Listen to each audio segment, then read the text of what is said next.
What's up, YouTube? Man, look at this pearl white. Look at that pearl in it. I hope the camera can pick that up.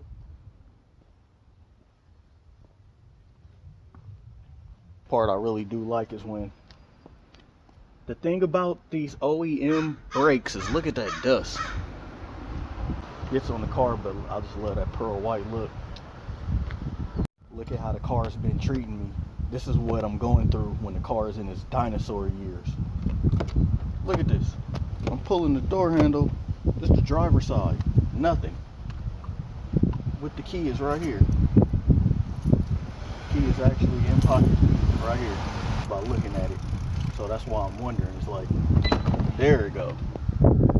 That's what you gotta deal with sometimes when the car is in the dinosaur years, in its ice age times. You know, this thing is 11 years old, but look, it don't look like it's 11 years old. Look at this thing.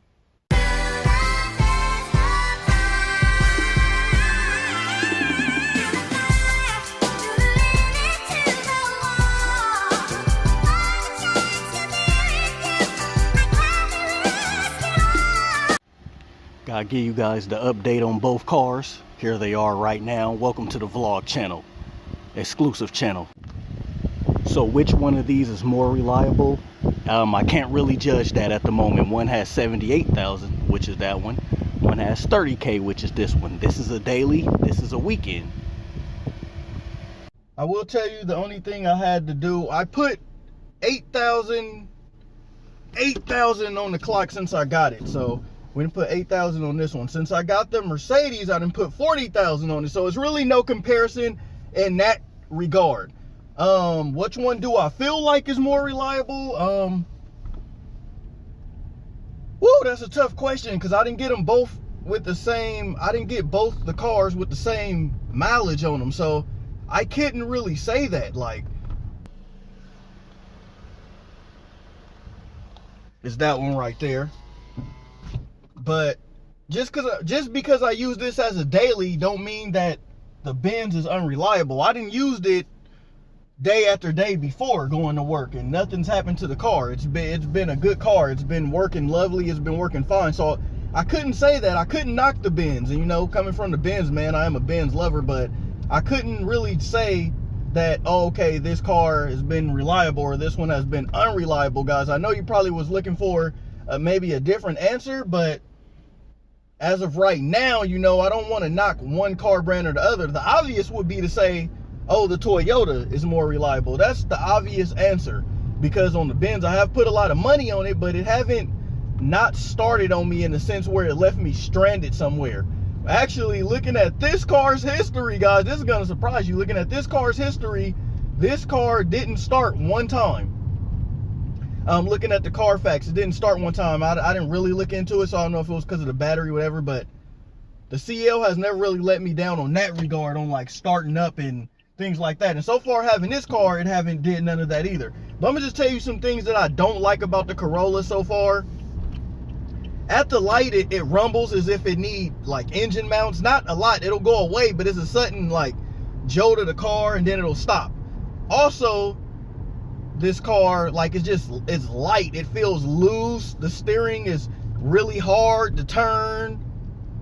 And that's a couple things that I don't like. You know, it's a little small in here, but it's a daily car. So which one is really more reliable as of right now, I couldn't say, because I already know, like, people in the comments or whatever in the long run are gonna say the Toyota. But I wanted to hear that Mustang.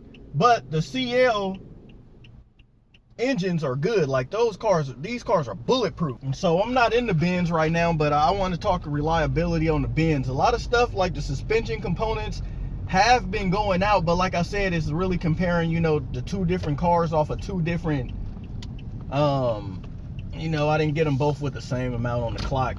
But I can say on my first 10,000, putting my first 10,000 on each car, the Corolla does feel like in the long run that it will have lesser problems. But that's due to the parts even being like, these are really, let me just go over something, guys, with reliability and stuff like that. I can't even see right here. But so basically these cars are more reliable to the consumer and on the reports because this car is cheaper to maintain. So if both these cars need brakes, which one's going to cost more? If both these cars need engines, which one's going to cost more? So you're more likely to get rid of your Mercedes or your CL over getting rid of a Corolla. And that's what makes these a little bit more reliable.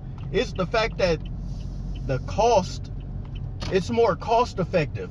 So that right there alone has a lot to do with reliability, guys. And sometimes it's not that the Mercedes are bad cars. It's just sometimes when the people that we get them used and we don't have enough money to afford to keep them on the road, it just costs more. But literally any car could be reliable if you put enough money into it. But now as far as stuff breaking or stuff going out, yeah, the Corolla's rate of that happening is a little more down, so reliability would be a little more up there. The thing about the Corolla is that it takes 87, but it's bad to know, guys. I have to tell you this, it is a default on it. I mean, it is an error code. It's reading 0 cruising miles. Even like soon as it go on E, it's reading 0 cruising miles, and that's crazy because I don't know why it's doing that.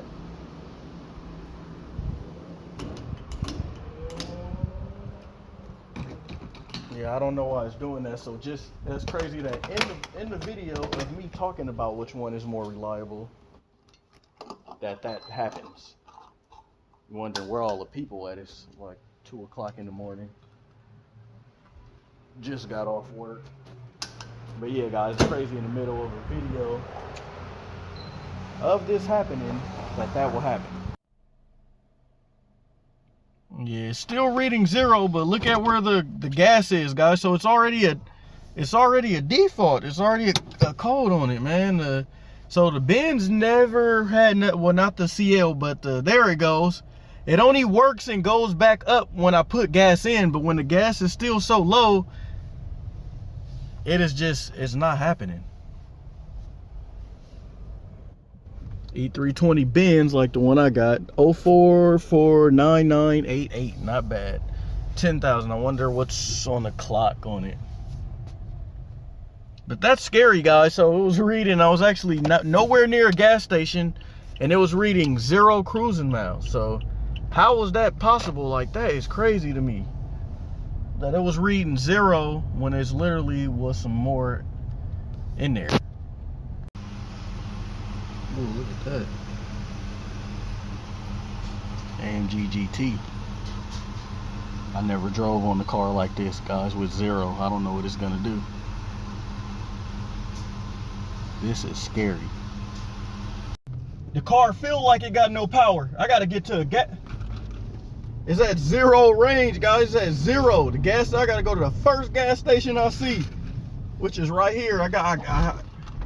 I can't even talk, guys. I just gotta get in somewhere before I lose gas in this thing. I never thought. Ooh, I never thought it'll be on 0, guys. When I got in here, I didn't think the range was at 0. This is crazy, but guys, I made it. I'm right here, but how far can you really go? I guess you can drive on it. I thought once it hit 0, like your car stops and everything start breaking down and it just starts. This is crazy, guys. We made it. I made it to the gas station cruising range on 0.